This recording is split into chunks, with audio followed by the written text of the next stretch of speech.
السلام علیکم بابای حاجی، با این سوال من جواب گویید.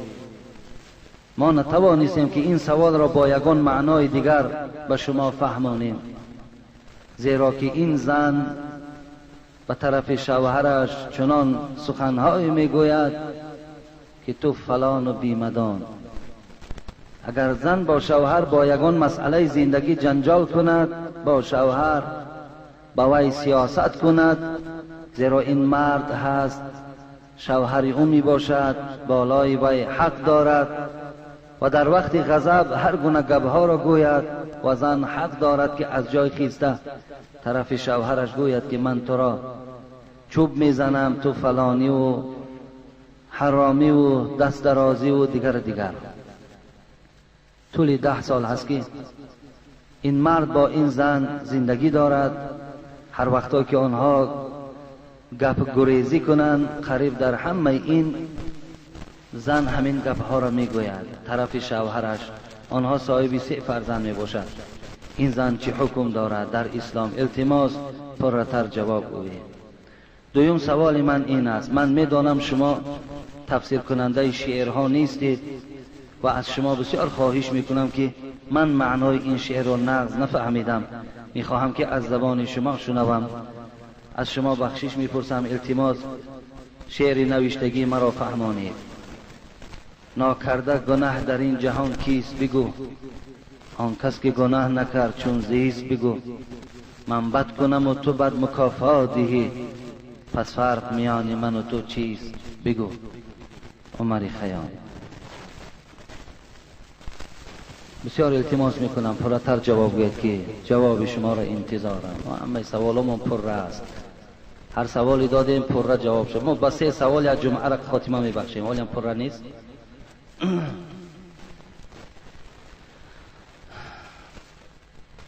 معنای شعرش ضرورت ندارد، خیلی میلش انشاءالله. من یک موضوع تقدیر دارم، ولی درباره تقدیر گپ میزنم. تقدیر نیکی و بدی از خدا هست. سوال بیشمار است. برای چی یک کس عرق می نوشد و باز میگوید که خیلی خدا ما را به همین راه برده است؟ همین چی جواب دارد؟ انشاءالله من برای شما با جوابهای خیلی خوب، آن چیزی که قرآن میگوید، حدیث میگوید، تیار کرده ایستادم. موعظه را تیار کردنش کار آسان نیست، همه او را جا به جا کردن در کار. مثل همون این شعرم بعضی نازکی ها دارد. خدا خواسته باشد خیلی بعدا جواب میگویم، برای وقت کم است. سوال یکم: معلوم شد زندگی ناآرام بین زن و شوهر، نافرمانی زن نسبت شوهر، دست درازی، زبان درازی، بد گفتن از جانب زن و شوهر، همین ها را فهمانده دهی گفتن. برادری عزیز و گرامی، ما یک جمعه پیش اطراف این علاقه صحبت ها داشتیم. شما میتونین که از طریق کسیته ها این جواب گیرین که نسبت زن و شوهر یک کسیته پر را که 3 سوال بود من برای شما جواب گردانیدم. همین قدر گفتنی هستم. گفتی همون حضرت سعدی که آن کس که به قرآن و خبر زو نرهی، آن از جوابش که جوابش ندهی. دادرای عزیز، نصیحت من، فهماندن من، فقط حجت من قرآن و حدیث است، دیگر چیزی ندارم. و این بهترین حجت است، بهترین توصیه نصیحت از روی قرآن و حدیث است. اینها را هر روز گفته ایستاده ایم. مادامی که گوش نه اندازند من چیکار کرده میتونم؟ وقتی آیت قرآن را گوش میکند پروانه دارد، حدیث پیغمبر خدا را گوش می اندازد اهمیت نمیدهد، چیکار کنیم؟ دیگر از این دلیل قویتر، از این بالاتر دیگر نصیحت هست نیست. فقط یک چیز خواهان هستم، خدا کند که در دل این زن یا در دل این مرد خدا هیبت خودش را، ترس خودش را جای کند و از روی دستورات قرآنی برنامه های زندگیشون را پیش برند. برای کی در کار است همین زندگی نارام؟ برای کی در کار است؟ برای کدام مرد و زن لازم است که همین روز دراز در بین آنها دشنام باشد، کشماکش باشد، نارامی باشد؟ برای هیچ کس در کار نیست. برای چی ما زندگی های پیغمبر خدا را برای خودمان در خاندانمان جاری نمی سازیم؟ ای برادرای عزیز، ای خواهرای مهربان، برای چی؟ و چرا حضرت انس میگوید 10 ساله که آب طهارت به پیغمبر دادم، بار در خانه پیغمبر خدا صدای دشنام نبرآمد. بار یکدیگر حتی یک سخن پسترین، حتی دشنام و قبیح و حتی سخنی سخت نگفتم. برای چی نگفتم؟ آخر حیات پیغمبر برای ما باید عبرت باشد. این یک سبب دارد مردم از قرآن و حدیث دور شدند. از همه سبب اساسش هم همین است که مردم از قرآن و از حدیث دور شدند. یگانه چیزی که زندگی شما را خوب میکند، آرام میکند، اجرا کردن سخن خدا و پیغمبر است. من میدانم این جوانایی که الحال جمعه میخوانین، اکثریت تو نه پدرش میماند، نه مادرش میماند، نه خواهرش میماند، همگیش تو دشنام میدی. انا میدانم این چی غیرت است؟ آیا این جوانی است؟ جمعه میخوانی برای چی آمدی؟ برای که سپارش خداست؟ برای احترام زنم سپارش خدا و عاشرهن بالمعروف آمده است. حبیب خدا اللهم اینی احرج حق ضعیفین الیتیم و المرأة گفت. خدایا، پیغمبر دعا شویم، روز قیامت بالای 2 نفر دعواگر هستم. الله من نمیخواهم این 2 نفر وارد جنت شود. دعوا میکنم بالا اینها، حق دعوا دارم که الیتیم و المرأة، آن کسی که حق یتیم میخورد، آن کسی که حق یتیم پایمال میکند و آن کسی که بالای زن ظلم میکند، آن کسی که زنها را زیر تحقیر و دشنام قرار میدهند. من بالای اینها گفت دعوا دارم، اینها را من گناهگار میشمارم. خدایا گفت. و سخن پیغمبر در گوش نمیکنی. اگه فکر میکنی تو مردک هستی و دیگرها مردک نیست، تو فکر میکنی تو غیرت داری و حضرت عمر غیرت نداشت. حضرت عمر از سایه شیطان میگریخت، ولی شیطان قطعی تو هست همیشه، او را از سایهش میگریخت. لیکن در سخنرانی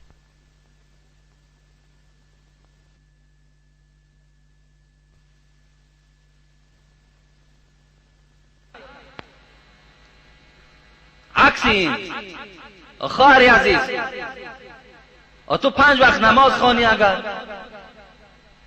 یا خواهری عزیز تو روزه میگیری، تو دعوای مسلمانی داری، تو شوهر از همه بزرگترین انسان به سوی تو در اولین زینه شوهر میستد. اگر تو پروازی شوی از نماز بسیاره در آسمان، اگر جای نماز پرتافته نماز خوانی، اگر تو در شوهر اگر قهر و غضب داشته باشی، قسم به خدا این جای نماز هم دردی سرده نماز هم قدر ندارد. این سخن خدا و پیغمبر است. حبیب خدا میگه 3 طایفه عبادتشان یک وجب از بالای سرشان بالا نمی رود. یک وجب بالا نرفتن چی معنی دارد؟ قبول خدا نمی شود. یکم کی است؟ من ام قوما و هم له کارهون. یکم آدمی بی سواده که در محراب نماز مردم هم میخواند، صدقه محرابش کند،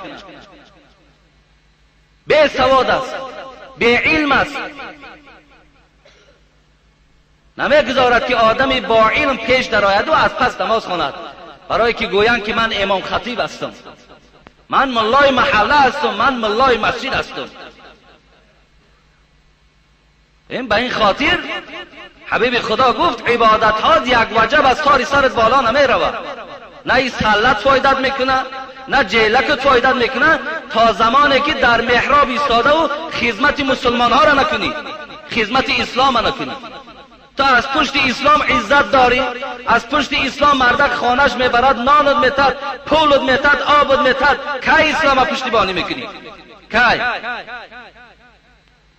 با نماز خواندن تو پیش در آمدن تو را جنت میبرد. برای چی اینها را من میگم؟ برای که نزد من خودم خبرها دارم در کدام مسجدها پیشواها چیها میگویند. پیشواها چیها گفته استند؟ پیشوا هستند. عبادت یک وجب از تاری سرت بالا. دویم کی است؟ و امرأة باتت و زوجها علیها ساخط. دویم زنی که در یک خانه زندگی دارن و شوهر بالای و غضب دارد، شوهر از اون نارضا است. روزه مریم میگیری، روزه ماه رجب میگیری، اگر به عدد تمام ستاره ها روزدار باشی، عبادت در نزد خدا قدر و قیمت ندارد تا زمان شوهر از تو راضی نباشد. سخن پیغمبر است، به خدا قسم یگان جمله از خودم در همین جا علاوه نمیکنم. چیزی میگویم شما بعد نمازم از من پرسید، در راست هر یک جمله یک حدیث نگفتم، به خدا قسم من گفتی همون بچه ها که نام میگردانم. چه عبادتی چه معنی دارد؟ و دوستی نزدیکترین هم شوهرت است. در همه سختی ها هم شوهر در کار می شود. احترام کن، گپی گنده نکن، یگان سخن بد و قبیح نکن، احترام کن شوهرت، به قدر شوهرت برس. تمام گپگردانی میکنی، زبان درازی میکنی، پیشگاه خدا در فردا جواب میگویی.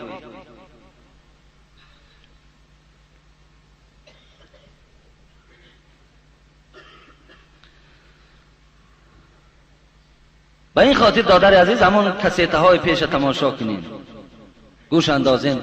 اطراف اینها من گفتگی هستم، دیگر در اطراف همینان ننویسیم برادرای عزیز، زیاد شده است. من میدانم خیلی همه بیچاره درد دل دارند، خواه زنها درد دل دارند از پشت مردها، خواه مردهاش از پشت زنها درد دل دارند. لیکن برای همین شما بس است همین قدر گوش کردن، همین قفه، همین خلاصه که احترام کنید، به قدر یک دیگرتون رسید، دشنام نکنید. زنی خوب است چیکار کنیم؟ خیلی خدا نتتون چیکار کنیم؟ آخه خوب است، زنی خوب به حد چیزی خوب است. در عمرت کسل نمیشه تا اگر خدا یگان بیماری را بالات نیاره. رسول اکرم گفتن من سعادت ابن آدم ثلاث، در بعض روایت 4 آمده است. خوشبخترین مرد دارای 3 چیز است، بعضیا دارای 4 چیز گفتن. یکی زن خوب، دوم خانه خوب، سوم سواره خوب، در بعضی روایت 4مش همسایه خوب آمده است. کسی همین 4 چیز داشته باشد خوشبخترین مرد است. خوشبخترین کدام داری خوش به حالت به دلت خرسان شد. کامت که نداری اگه دعا کن که خدا از امینا اگر با نصیبت کنه تو از جمله خوشبخترین مردکا هستی. ماشین خوب، خانه خوب، زن خوب، همسایه خوب، یعنی 4 چیز. این حدیث پیغمبر است. در دیگر حدیث پیغمبر گفت من رزقه الله امرأة صالحة فقد اعانه فی شطر دینی فلیتق الله فی شطر الباقی. روایت طبرانی هست. حبیب خدا گفت کدام مرد را که خدا اگر زنی خوب داد نصف دینش کامل شد، پس در نصف دین دیگر خودت کوشش کن. آزی خیلی آدمی خدا داد در کار که زنی خوب بیاید. خدا رحمتشون کنه، خدا خوبشون کنه، خدا نیکشون کنه. خوب باشن انشاءالله این هم آرامی شما هست، هم آبادی جمعیت است. گندشون کند البته خانه هم ناآرام، مردک هم ناآرام، خودش هم ناآرام، فرزندا هم ناآرام. خیلی بدبختی های زیاد دارد.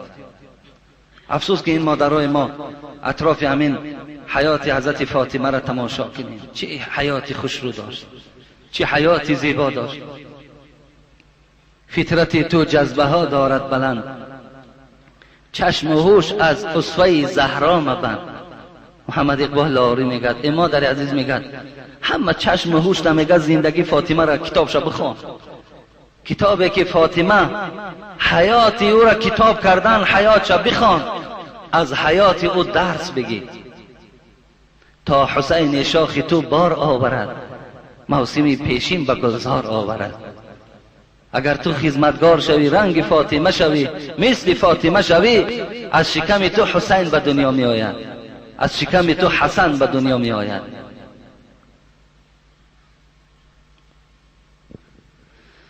هی خدای،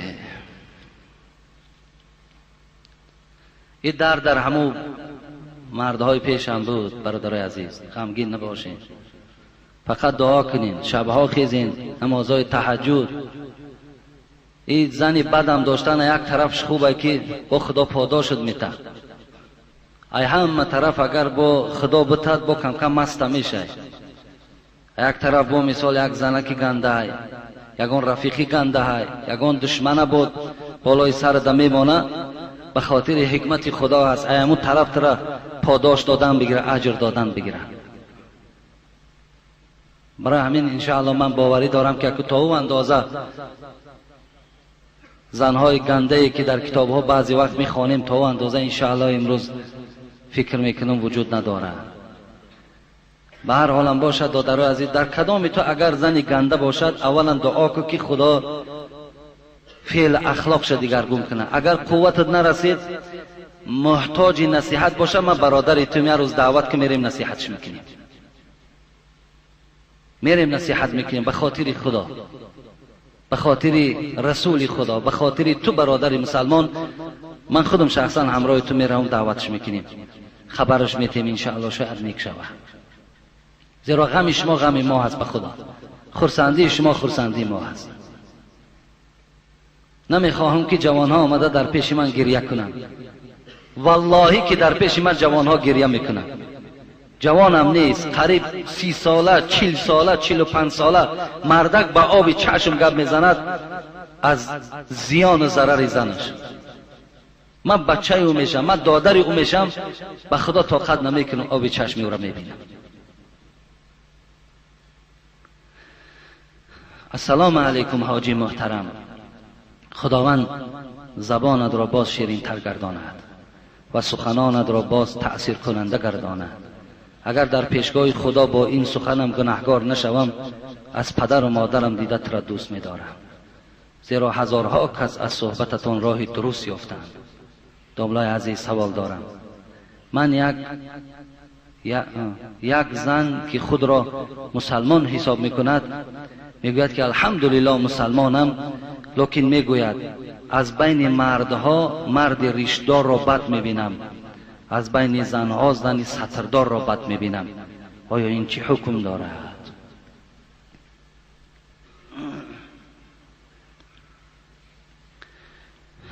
اللهم صل علی محمد.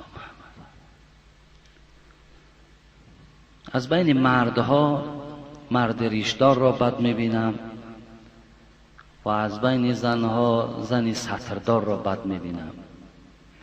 و هیچ مرد بی ریش نیست کو، همه مرد ریش داره.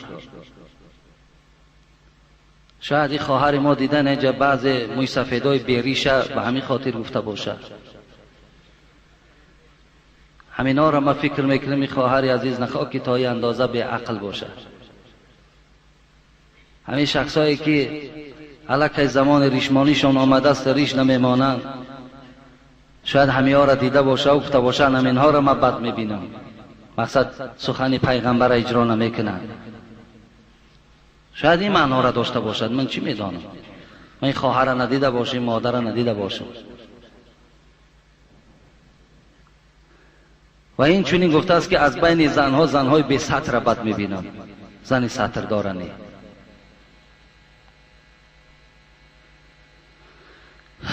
اللهم صل علی محمد. اگر نافهمیده گفته باشه، نافهمیده از روی جهل گفته باشه، توبه کنه خدا میبخشش. از روی دشمنی گفته باشد، از روی بدبینی گفته باشد، دانسته گفته باشد، از دین بیرون شده است، از سر تجدید ایمان کند، اولین کار میکنند نکاحش اثر کند. اگر دیده و دانسته گفته باشد که ریشدار بد میبینم، سطردار بد میبینم، معلوم این است که تو با خدا جنجال داری، با پیغمبر جنجال داری. زیرا پیغمبر ما ریش داشتند، زیرا عایشه مادر ما سطر داشتند. معنای گپ این است که من محمد را بد میبینم، نعوذ بالله. من عایشه را بد میبینم، نعوذ بالله. زیرا صاحب ریش این بود، صاحب سطر وی بود. لقد کان لکم فی رسول الله اسوة حسنه، صدق الله العظیم. خدا میگوید ای پیروای قرآن، ای بنده های خدا، طرز لباس پوشی را از معلمتان محمد آموزین، طرز سخنرانی را از معلم بشریت محمد آموزین، طرز خوراک خوری را از محمد آموزین، طرز رفتار و طرز گفتار و همه آداب از محمد آموزین. هر چیزی که محمد آورد و ما اتاکم الرسول فخذوه، چیزی که آورد قبولش کنید. چی آورد؟ آیا منه پیغمبر خدا ریش نداشتن؟ ریش داشتن. آیا در منه حضرت ابوبکر که شما آب چشمتان در کیسه هایشان میریزد منه او ریش نداشت؟ آیا در منه حضرت عمر رضی الله عنه که لو کان بعد نبی لکان عمر، پیغمبر گفت بعد من پیغمبری خاتمه نمیشد، هر آینه عمر پیغمبر بود، آیا منه او ریش نداشت؟ حضرت عثمان وصف ریشش میگوید پیشای برش همه را محکم میکرد ریش حضرت عثمان. وقتی کله مبارک بریدن خونها با قد ریش بریخت. ریش داشت. حضرت علی ریش داشت. دوستای خدا صاحب ریش بودن. برای چی بد میبینی؟ آیا چی جای بد دیدن است؟ چی جای بد دیدن؟ و تو مرد را بد ببین که وی زیناکار است، وی حرامخور است، وی خدمت خدا و پیغمبر نمیکنه، تو وی بد ببین. من میگم آفرین مادر، خوش به حالت. آخی ریش چی جای زیبایی دارد؟ آخی ما را چی مجبور کرده است؟ سخن پیغمبر خدا، سخن خدا و الهی زیبایی دارد، بله زیبایی دارد، من نمیگم زیبایی ندارد. زیرا پیغمبر خدا گفت زینت مرد ریش است.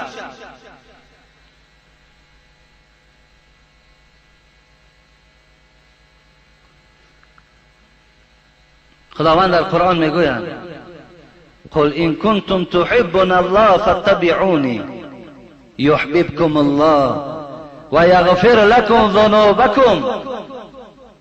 الله میفرماید اگر کسی دعوا کند که الله را دوست می‌دارم، پیرو پیغمبر من محمد شود صلی الله علیه و سلم، پیرو پیغمبرم شود.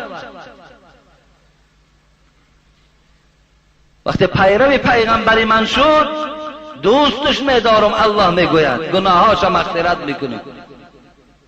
دادر عزیز، مادر عزیز، آیا چی جمله هست؟ این جمله از روی دشمنی و از روی قصدن بدبینی باشد، از سر تجدید ایمان کن، از سر کلمه عرضه کن، از سر نکاح کن. حیفی همون گریه های پیغمبر، حیفی همون مهنت های پیغمبر، حیف، هزارها حیف که برای ما امت گناهگار برای ما امتهای در گناه آلوده حضرت نه بالشتی خوب داشتند، نه کرپچه ملایم داشتند، نه خانه گرم داشتند، شبان روزن عبادت گریه در حق امت. امروز امت میگوید ما ریش بد میبینیم، برای که پیغمبر ریش داشتند. همان پیغمبری که دست برداشت و گفت اللهم امتی امتی و بکا، همون پیغمبری که باری خدایا امتم گریه کردن، نام امتم میگرفت حضرت گریه سرازیر میشد. قدر غمخوار بودن، اینقدر دوست میداشتن. وقتی حبیب خدا در گریه میگد داده شدن، الله جبرائیل گفت یا جبريل اذهب الى محمد و ربك اعلم فسله ما يبكيك. این حدیثی صحیح است. الله جبرائیل گفت جبرائیل پایان شو، حبیب من محمد گریه دارد، من میدانم که او چرا گریه میکند، لیکن پرسان که وی را برای چی گریه میکند. وقتی جبرائیل آمد پرسید، حبیب خدا گفت الله میداند من برای چی گریه میکنم، رو برای خداوند خبر ده. وقتی رفت خبر داد که الله محمد برای امتش گریه میکند، الله چی گفت؟ چی بشارت داد؟ رو برای محمد بگو این سنرضیک فی امتک ولا نسوءک، این سنرضیک فی امتک ولا نسوءک. رو برای محمد خبر بده که من که پروردگار عالمیان هستم، حتمی پیغمبر روز قیامت راضی میگردانم و امت او را فراموش نمیکنم. امت پیغمبر را فراموش نمیکنم.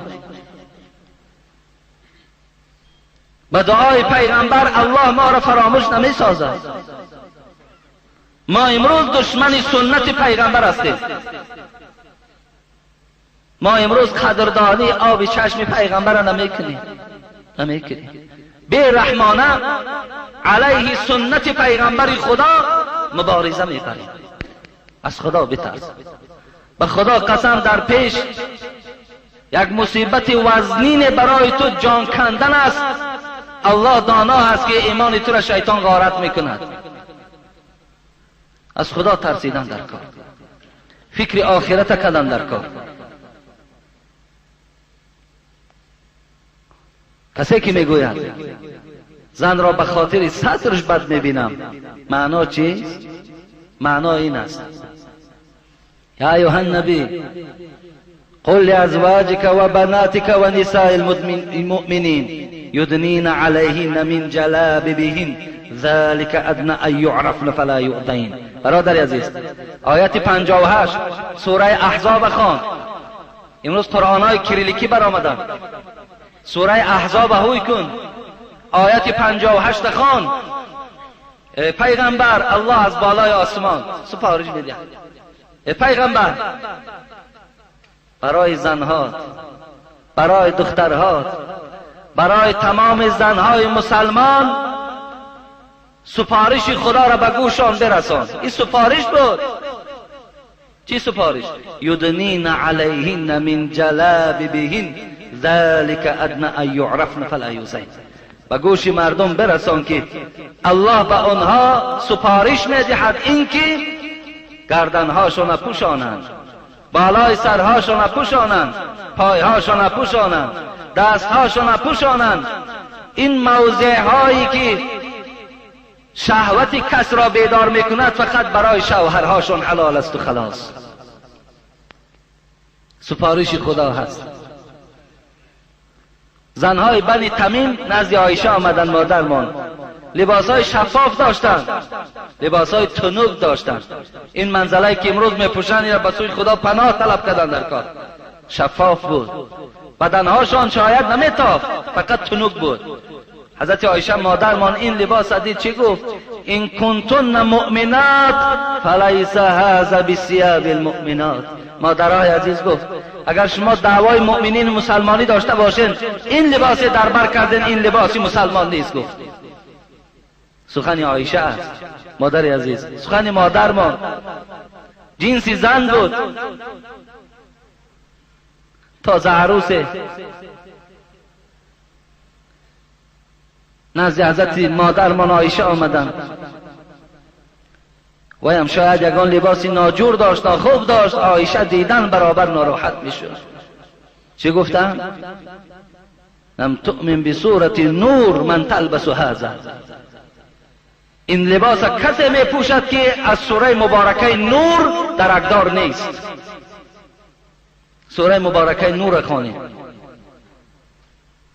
و سخنهای خدا هست، سخنهای پیغمبر است.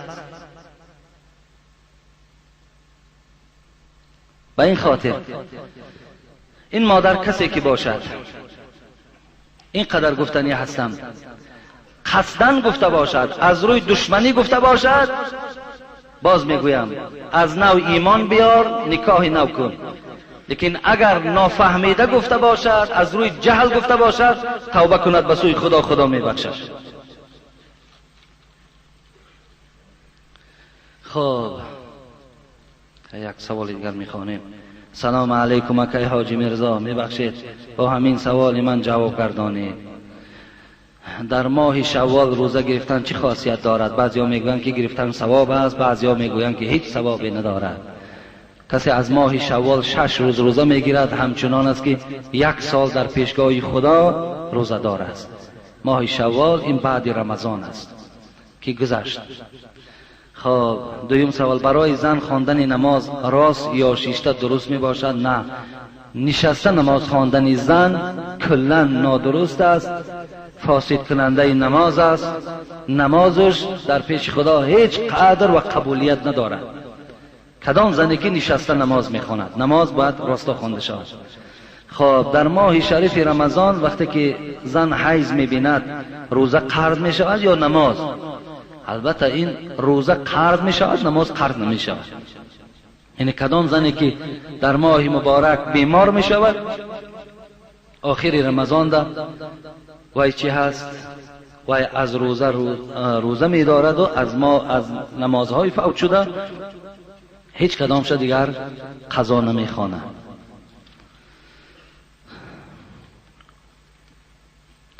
السلام علیکم اکای حاجی مرزا، من برای شما 2 سوال دارم. یکم سوال، التماس شرط و ضرور است. همین جمعه سوال جواب گویید. از قفای ملایی که زنش را سر داده است، از قفای همین خیل ملا نماز خواندن درست است؟ التماس بابای حاجی جوابش را همین جمعه گویید. درست است.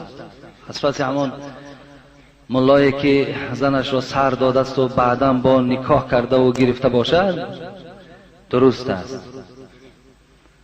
خب لیکن ملا باشد، باز میگویم باید که ملا باشد، مثلا علم داشته باشد، قرائت داشته باشد، از مسئله و مسائل درکدار باشد، اصلا همون نام ملاگیر ارزنده باشد. خب درست است. از پسش نماز خوانید، نماز شما را خدا قبول میکنه. یه هر کاری کرده از خودش جوابگر از پیش خدا ده. دویم، اما من پایش درد میکند، اما پایش آب رسد زلال میکند. خب اگر محض کشد درست است یا نه؟ بله درست است. اگر هر یک عضو ده که آب رسانیدن ضرر میرسانیدگی باشد، اون عضو محض میکشند و اون در آب تر نمیسازند. و آخر دعوانا عن الحمد لله رب العالمین. انشاءالله من سوالهای باقی را جمعه آینده برای شما جواب میگویم و خدا خواسته باشد از آیندهش باز از قصه های حضرت عثمان یار سیوم پیغمبر برای شما انشاءالله صحبت میکنم. الحال باشد وقتم تمام شد. بعد نماز جمعه اینجا یک جنازه را آوردن، خیلی جوان هست، همگی از حیاتش 20 سال گذشته است.